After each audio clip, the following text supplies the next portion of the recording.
Mr. President, I'm here today to introduce the DISCLOSE Act of 2012, what we are informally calling DISCLOSE 2.0, in recognition of the original bill that Senator Schumer worked so hard to get passed a few years ago.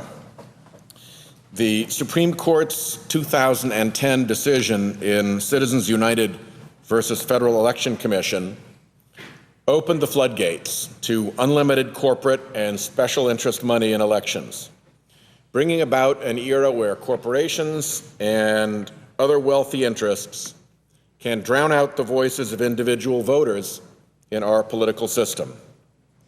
Worse still, much of this spending is anonymous, so the public does not even know who is spending millions to influence our elections.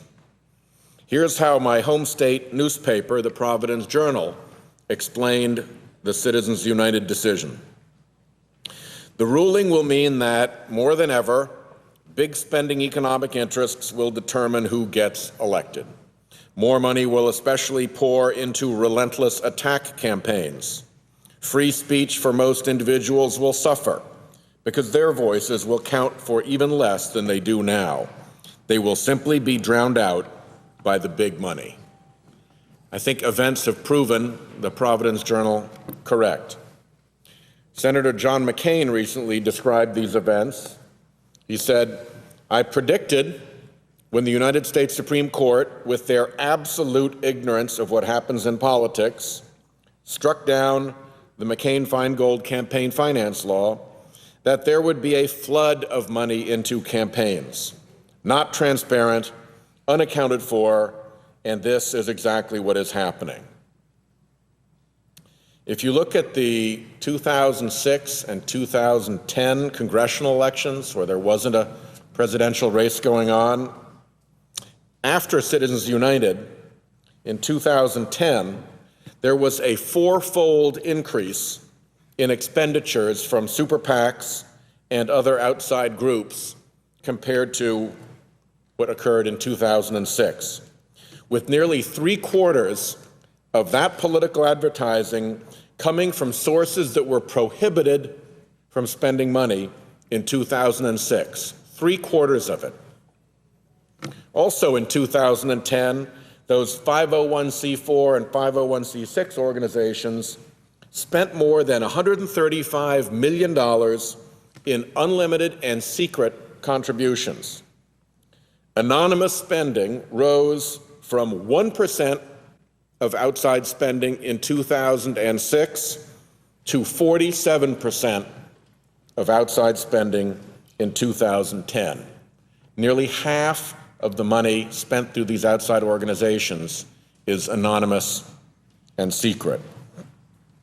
If you look at the 2012 race that we're in right now, a presidential race, and compare it to the last presidential race, we are already seeing similar ominous signs about the influence of money.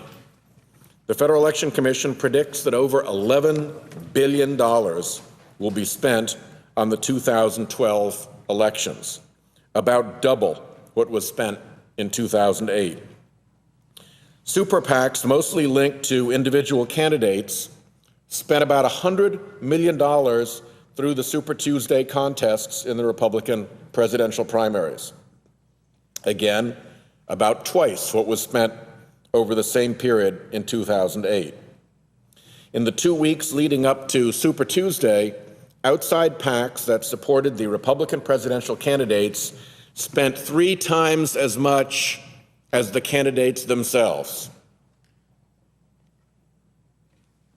Our campaign finance system is broken. Immediate action is required to fix it.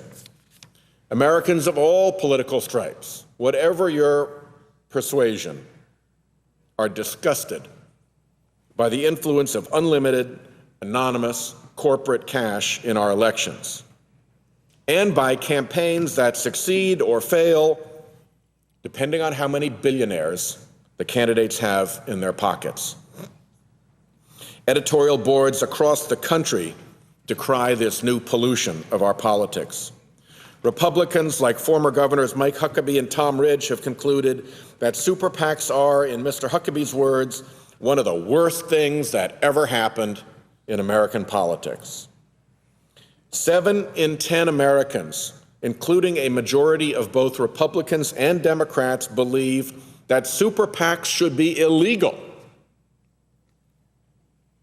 Countless Rhode Islanders are fed up with the influence of corporate money in elections. I hear them at my community dinners. I read their mail. Charles in Little Compton wrote into me, "It is wrong that someone who shouts louder or further, in this instance solely because they have more money, should drown out another person. Corporations have no problem getting their views aired." Hope Whitney in Bristol wrote, "Just the idea that a corporation is considered an individual in regards to politics goes against everything American to me. They've become the emperors, as they have the financial ability to be heard everywhere. I'd be willing to bet that a majority of their own employees do not agree with their political representation." Elizabeth in Wakefield wrote, "Big business should not control our elections. It is bad enough that they deeply influence our politicians through lobbyists. But because of a 5-4 decision by the conservative judges in Citizens United, Congress cannot prohibit super PACs from drowning out the voices of ordinary Americans in our elections." That leaves us with one weapon left in the fight against the overwhelming tidal wave of money from special interests, and that weapon is disclosure, daylight, information. Today, along with 34 other senators, I am introducing legislation that will shine a bright light on these powerful, shadowy interests. With this legislation, every citizen will know who is spending these great sums of money to get their candidates elected. I'm delivering this speech at a time that Senator Bennett, the distinguished junior senator from Colorado, is presiding, and I'm very conscious and aware as I deliver it of the immense amount of work that he has put into the process of preparing this legislation, working on a strategy for going forward, working with our leadership to commence that strategy, and I am grateful to him and to the other senators who I'll mention later, but since the senator from Colorado is presiding, I'll give him the lead. In 2010, under Senator Schumer's leadership and guidance, we came within one vote of passing his original DISCLOSE Act. Since then, the problem of anonymous and unaccountable corporate money has become dramatically worse. And Americans are losing faith in our political system as a result. More and more people feel that their government responds only to wealthy and powerful corporate interests. As they see their jobs disappear and their wages stagnate, and bailouts and special deals for the big guys, they lose faith that their elected officials are listening to them. For our democracy to remain strong, this trend cannot continue. We must redouble our efforts and pass the DISCLOSE Act of 2012.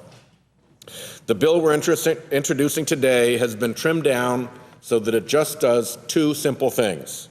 One, if you're an organization like a corporation, a super PAC, or a 501c4 group spending money in an election campaign in support of or opposition to a candidate, you have to tell the public where that money came from and what you're spending it on in a timely manner.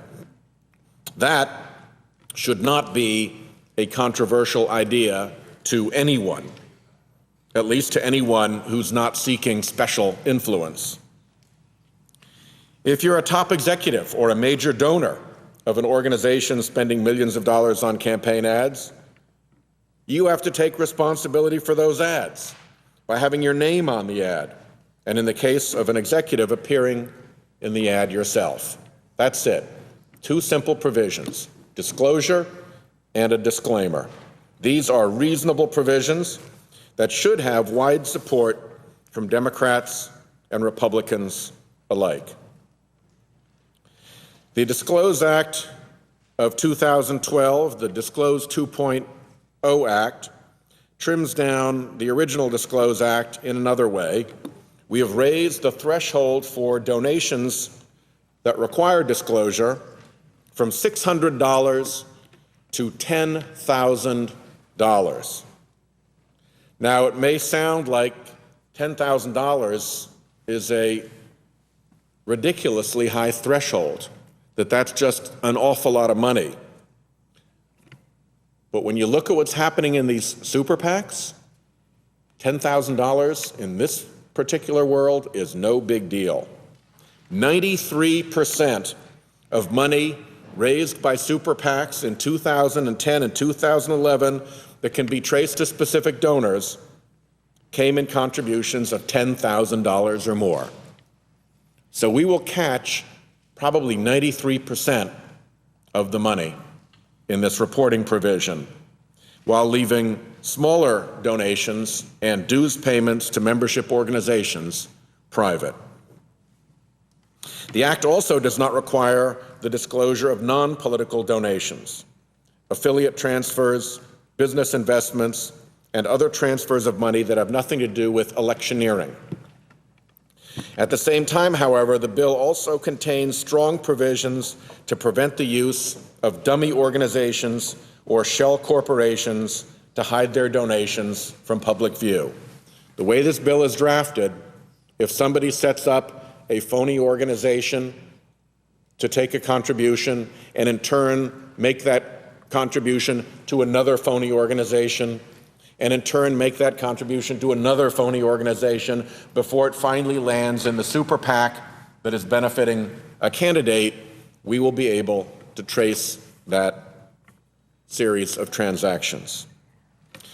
So it's a good law, it's a simpler law, it's an effective law, it only goes after high-dollar givers, and passing it would prove to the American people that Congress is committed to fairness, that we are committed to equality, and that we are committed to the fundamental principle of a government of the people, by the people, and for the people.